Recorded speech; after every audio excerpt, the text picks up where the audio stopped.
What's up, y'all? It's your girl Sakina, and I'm back with another review. This is my review for the Real Housewives of Potomac. This is season 7, episode 6. Before we get into this review, be sure to check us out tonight on the Whether You Like It or Not panel. It will be hosted by Really Be TV. Set your reminders, check the community tab, do all of that.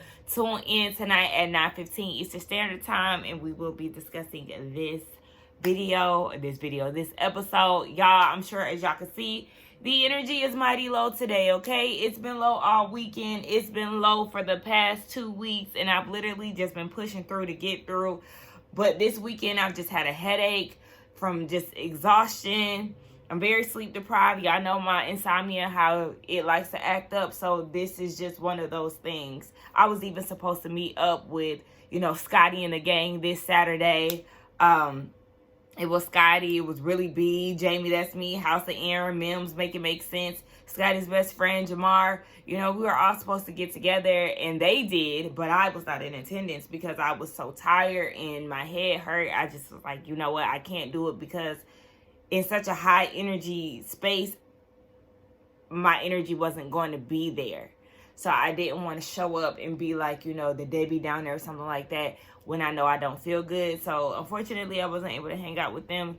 And that was something that we were supposed to do. Even last time Scotty was here, I had, COVID. So it's just like, damn, I don't want to keep flaking on him. But we actually texted now to try to, arrange something for when I get off work in the next hour. So hopefully I'll be able to see him before he heads back home tomorrow. But, yeah, let's go ahead and get into this review. Just bear with me all, okay? Y'all know I'm going to try to give y'all the best that I got and work with what I got going on.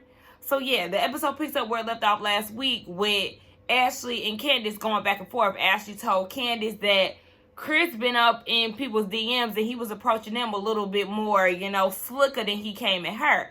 And Candace is like, girl, look, you're lying, okay? One thing I do know about your slimy husband is that he likes to go to Bleep Bleep's house and suck a little peen. And I said, oh, hold on, wait. Everybody around the table was like, wait, what's going on? And Candace was saying in her confessional, child, I ain't even supposed to be telling this, but she knows somebody, and Michael is that somebody's client. So basically, Michael was doing a little something strange for a little piece of change, or maybe vice versa. But, he getting down with the get down as we know him to do. But was I the only one who, when Candace said the name and they bleeped it out, my mind automatically went to Juan Dixon. And one thing about Juan Dixon, we do know, especially with all this stuff that's going on with this lawsuit, we know that he likes to ignore predators. So he has no problem being around predators that he's aware of. On top of that, that makes it bad. It'd be different if you were not aware of, people's behaviors. But you know about Michael's behavior. You knew about your assistant coach's behavior, but yet you turned a blind eye. And you probably about to lose your job. You about to lose your job. Now, I'm not, too fond of people losing their jobs, but sometimes it's definitely needed. Racist, you could definitely lose your job. People who are turning blind eyes to situations like this where you could have prevented all of this. But you decided to ignore it. So when you and Robin be broke again, or when she really becomes the breadwinner, you're going to be looking stupid. But, that's just... Anyway, yeah, I thought of Juan when Candace said bleep bleep. But, Candace ain't believing anything that Ashley has to say. And Ashley is just like, the thing about me is I listen and I receive everything that comes from Michael. She feels like, once again, Candace is turning a blind eye. But Candace is like, baby, I know my man. That's not the case here. And it's really not the case. See, because, like I said, sometimes you can't be too sure with these men. But this is not the case. And she knows because it's her good old sis, Giselle, who she knows backstabs, plots, and schemes behind the scenes. And it's Ashley. They both are in cahoots. The timing of their stories and all of that was just too perfect. So Candace already knows what's up. And she knows that this is not my husband's doing, boo. Y'all will not get me to believe this. So Wendy is like, all right, let's wrap all of this up. Let's burn it. Let's just go on home. So everybody is going their separate ways. And Wendy is asking Ashley, is she okay? Because they rode homes together and all of that.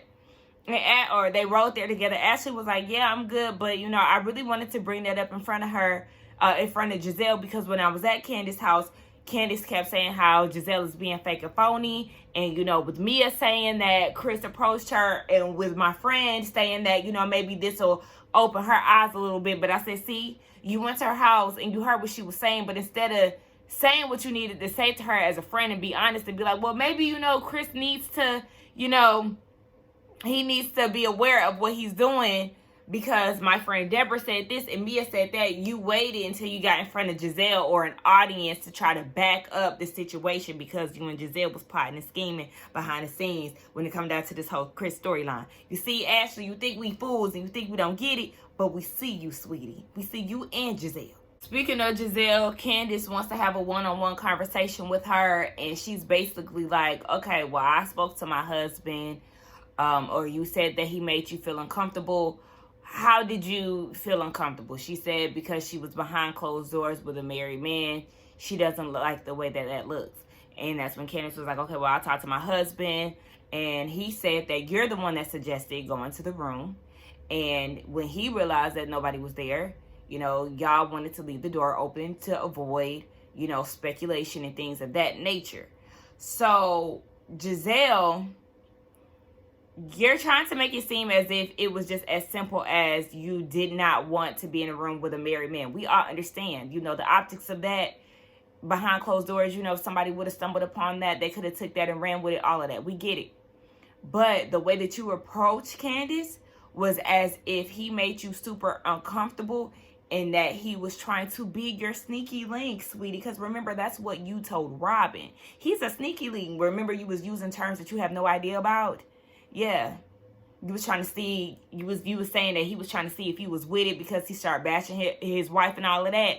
Yeah, that's all the things that you were saying. It wasn't as simple as you trying to come at Candace today, because the things that you told Robin was how you was trying to kick the story. The way that you presented it to Robin and the audience, it was definitely another way. So please, let's not do this. Let's not do this. So Candace was like, okay, well, you're basically saying that you're coming off as if my husband has some type of ill intent. And that's exactly how she tried to come off. But now that she's being confronted, she wants to act confused and don't understand, you know, why this is even being questioned and things like that. No, you know exactly how you approach the situation. And the just trying to mindfuck people and trying to gaslight them, that's not gonna work. Giselle. So Candace gets emotional, and she was like, basically, you know, you're really trying it when it comes down to my husband. You're the reason why women don't like to come forth with sexual assault allegations and things. And Giselle is like, what? So now you're saying that? Like, if anything, I'm helping women come forward with their truth. No, you're not. Because what you're trying to imply is that this man was coming at you the wrong way. And yes, if you did not feel comfortable about it, you know, some people do have issues with reading the room. I will say that. You know, what is comfortable to you might not be comfortable to somebody else. So when Giselle said that Chris might, you know, come off a certain way and it causes people to be uncomfortable, that very much so can be true. Everybody has different comfortability levels. However, again, what you're saying versus what you do, it doesn't add up. Because if you were so uncomfortable, you were grabbing on him and asking him to get a drink at the spring fling and all of that, you don't strike me as somebody who was so uncomfortable with Chris. You're around him. Somebody did mention that you mention his brown peen all the time. You know, you say these things, and it's like, how uncomfortable are you with this man? I think in one of Candace's interviews, she said that Chris and Giselle flirt all the time. So it's like, this is just like, I guess, friendly banter between the two of them. But how you're coming off, Giselle, it's not like you are truly concerned. You're coming off of mess. Because just like Candace said, you could have did this off camera, but you wanted to do it on camera. You were calculated in it, both you and Ashley. And you're not helping women come with their truth, because what you're spewing out is lies. What you and Deborah is doing is spreading lies and building up a case that is falling flat, because you, Ashley, and Deborah in cahoots. And Nikki Starr said that Deborah looked like Chris with a wig, and when I tell y'all, she is on the money. And it's funny because I didn't even realize that's who Ashley was talking about last episode. Like, what? She does look like Chris with a wig. And y'all know I was here for her that first episode that we got introduced to her. But now that you're trying to sit here and act like Chris was looking at you, production showed us a flashback where he wasn't giving you any type of energy. So it's just so weird how Mia, Deborah, Ashley, Giselle, y'all all are saying these things about him, but what production has to show us is that he's paying y'all dust. So it's definitely the ultimate reach, and I can understand why Candace is constantly at y'all, reading y'all down, and really seeing y'all for y'all works, because y'all have no evidence. Y'all loud and wrong, and this plan that y'all got brewing up that y'all seem to like to do for every husband each season, it's falling flat. Give it up. We see Red Robin and Karen sitting in the bus. You know, Robin tried to make a statement by leaving, and her dumb ass had to sit there in the Sprinter van, and her Uber is still 30 minutes out. Dummy, go ahead and cancel it, because ain't no point. Shit, you might as well take this free Bravo ride, since we know you ain't got no money like that, brokey. Oh, well, shit, she is the breadwinner. Sorry, sis, and those Etsy hats are, you know, they're getting up there in the tax brackets. I just get enjoyment calling Sheree, Robin, Brokey. And don't get me wrong, like, this is just all fun and games. Like, I'm not trying to see anybody, you know, go broke or anything like that. I just like calling them Brokey because that's just like what I like to do. Anyway, yes. So go ahead and get that free ride from Bravo. That way you won't have to spend all that money on your Uber XL, boo.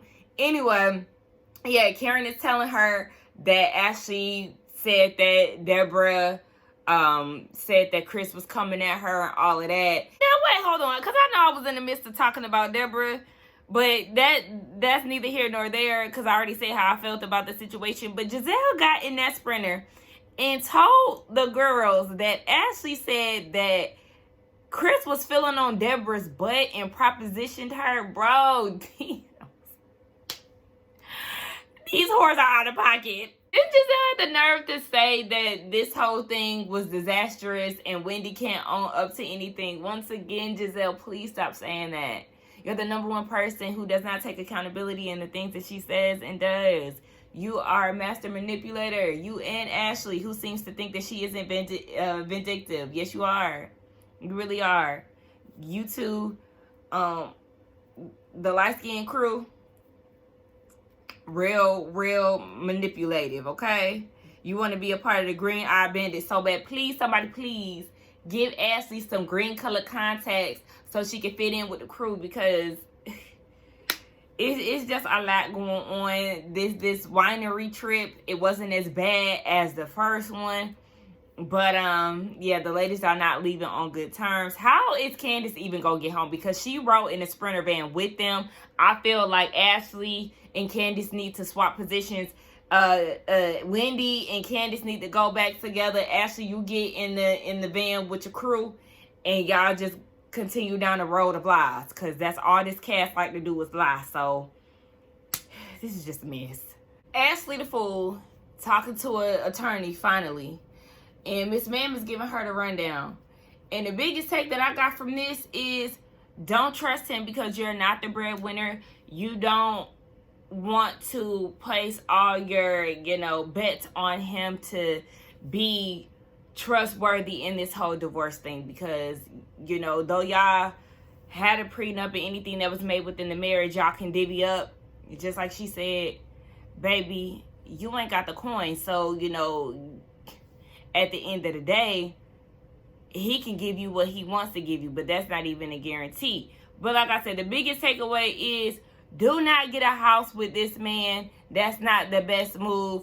Ashley is stalling out. She seems to put all her trust in Michael and feeling like, you know, he will have something in writing that will say, you know, this is a gift, and it will waive all, you know, claims that he has to it or whatever, but it's being paid with his money. So, girl, go ahead and put your trust in that man. Do it. I don't even care. Next. So we see messy mistress Mia. She gets with Cherise and Jacqueline, listen, I don't want to keep hearing this story about you and Jacqueline. We get it. Y'all been friends since high school. Bravo gonna keep giving us that same high school flashback pic. We get it, okay? Y'all best friends who are no longer best friends current day, who are possibly scissoring sisters, because it gives off the energy that you, her, and G be fool-la-la-ing around in the bedroom. Or maybe on the beach. Hell, I don't know. Anyway, Mia, now bitch, when she said that she likes Sharice because, you know, I guess she is the real grand dame, and, you know, she has this, you know, pinkies up, nose up in the air type of attitude. She has 2 R's and 2 S's in her name. She likes it, even though her eyelashes are always sliding off the side of her face.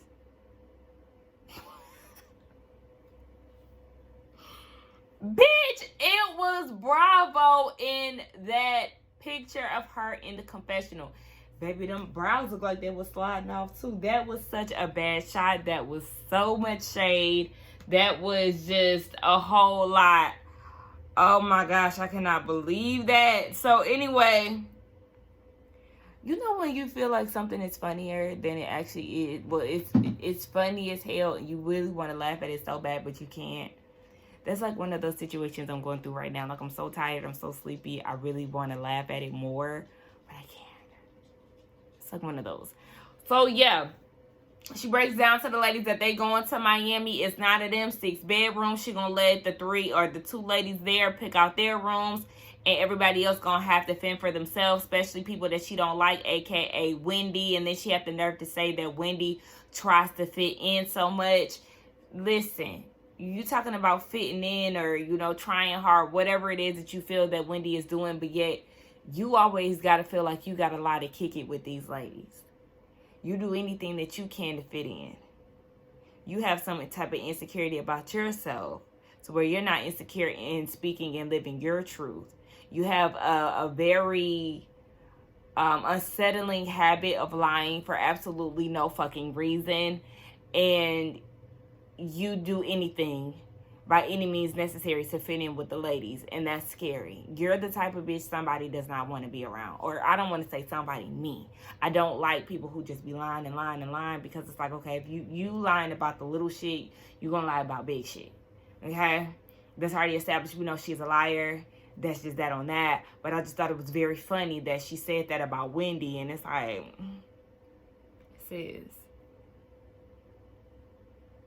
says the one who at this point is, you know, stirring up some type of health scare storyline and can't even keep up with it. So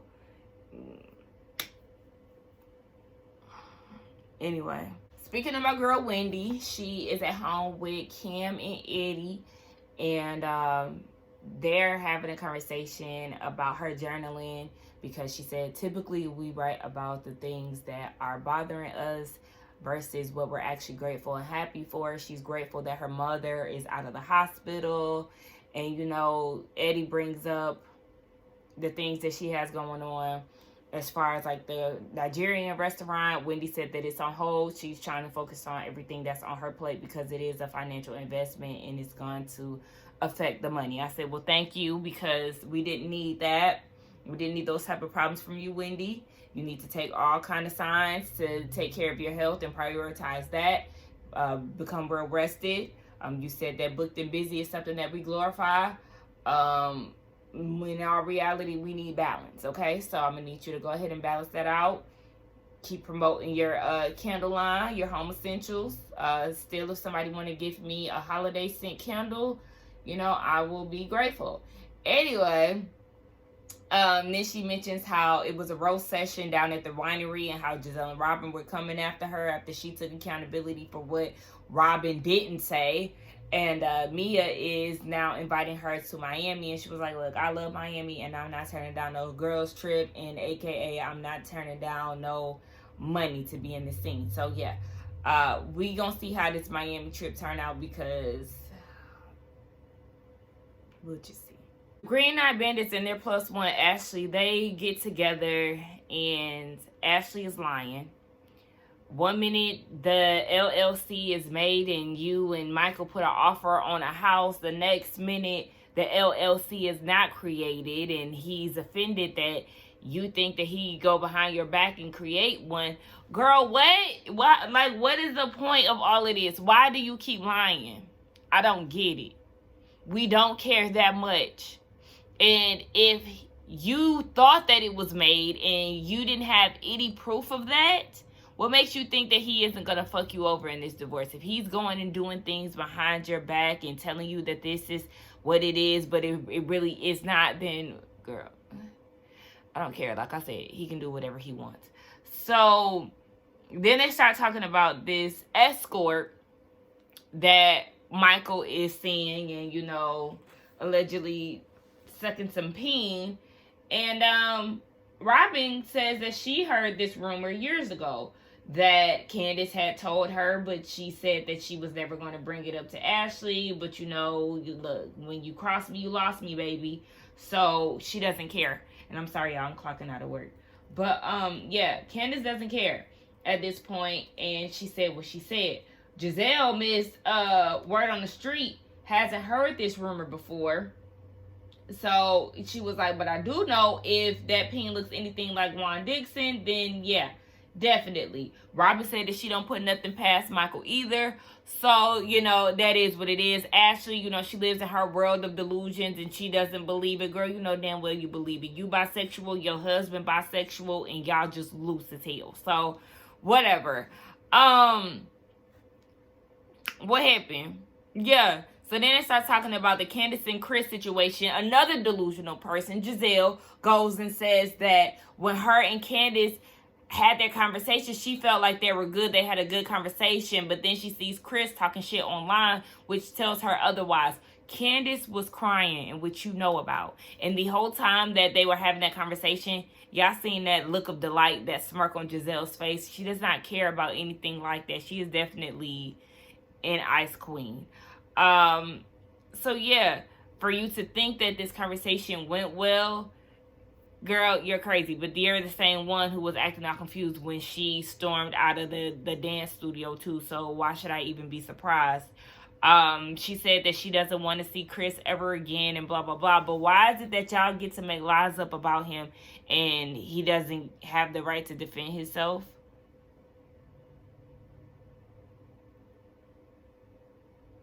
And now they basically want to come at him like his Twitter is disastrous, like his wife's, in the words of Andy and all of that. But it's just like, nah, y'all was talking shit. So he said what he said.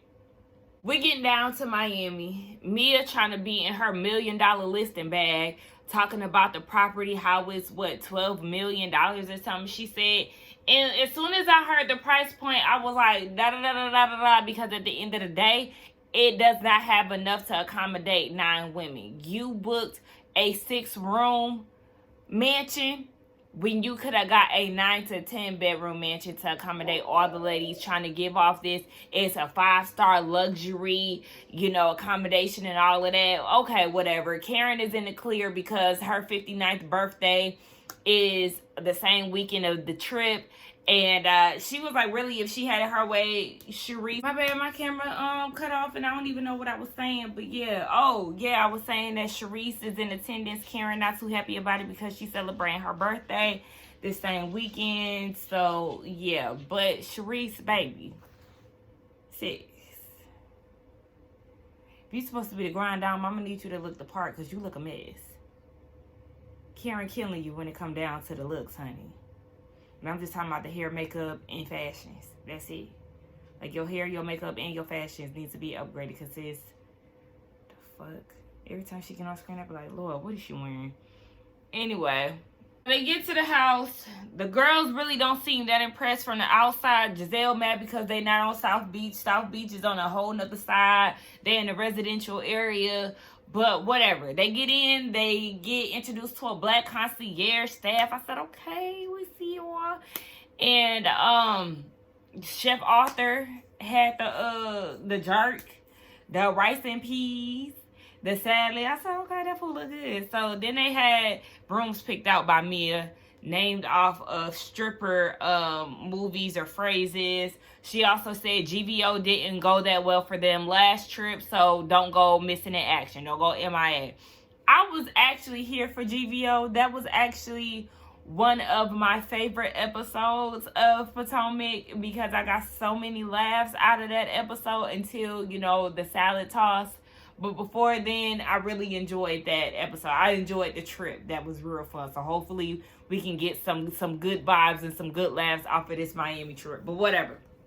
So they all get their rooms. Now, mind y'all, Mia did hype Sharice up. And you know what? When I was looking at Sharice in her confessional, you know what Sharice in that makeup look like? Y'all know that filter on Snapchat that make it look like everybody crying, like their faces are droopy, and they said that's what Sharice looked like in her confessional with that droopy ass melted makeup. So anyway, Sharice mad because Mia done hyped her up and was like, you know, you probably gonna pick your own room, but Mia picked out the rooms, and then Sharice seen her room, and I was very underwhelmed. I said, this room small as hell. This room big enough to fit a bed, and that's it. That room, Mia room, Karen room, for Karen to be the birthday girl, why her room look like it only got a bed in it? That didn't make sense to me. So yeah, I would be a little salty, like, you know what, child, don't hype me up, just let me down. Giselle and Robin and Jacqueline and Mia, they got the best room. Wendy trying to figure out where Candace gonna sleep, because, you know, Candace isn't there yet. She has some business to tend to. And Ashley takes Candace's card, and her and the Green Eye Bandits, they go to see where Candace gonna be sleeping. Her and Wendy actually gonna be sharing rooms, but Wendy doesn't know that yet. That room is very small. That bed is very small. So it's like, stop trying to get us to watch these situations where y'all know people are going to have issues with the rooms. It's old, it's tired, and it's not luxurious. It's not luxury if y'all got to share the same motherfucking bed. If y'all can't have a big mansion to accommodate everybody that's there, at least 10 people, I'm sick of that. It's literally the same thing every motherfucking season. Somebody mad about a room, a bed, or whatever. So anyway, yeah. Well, it looks like Sharice might be out and Candace might get her own solo room, because Sharice said, look, I like to sleep naked. I like to have my own bathroom. Like, she don't have the accommodation. So she got her travel agent on speed dial trying to figure out a room situation. She said, baby, this is not college. I guess she is at of age where she does not want to go up and down the stairs. I said, sis, do you live in a ranch? Anyway, yeah, she ain't got that to do, so she gonna be going somewhere in a hotel. Meanwhile, Mia is in the bathroom and she's on the phone with Peter, and she's like, oh, you in Miami, we in Miami, we want to come through, it's 8 of us, you know, it's me, Giselle, Robin, Wendy. Oh, Wendy. So then Peter was like, tell Wendy I got beef for her. Okay. And as he's saying this, I'm peeping the music. You know, the music sets the tone with a lot of these shows and stuff. So I was like, okay, what's about to happen? Like, why are they playing this intense music? And then we see the credits rolling, and that's when production got to doing a production thing. Talking about later on that night, that's when we see the drink being thrown Wendy's way, and Mia trying to fight Wendy. Child, listen. I know next week I'm going to be prepared to get off into their asses, okay? So, let's see what next week has to give next week. This episode was okay. It was kind of fillery. I don't even know how long I was filming, but I wouldn't be surprised if this managed to get to 30 minutes somehow. But, yeah. Y'all let me know what y'all thought about this episode. Let's get down in the comments and talk. Don't forget to like, comment, and subscribe to my channel. I will see y'all in the next one. This ring light is starting to really bug me and not help my headache. So let me go ahead and get off of here.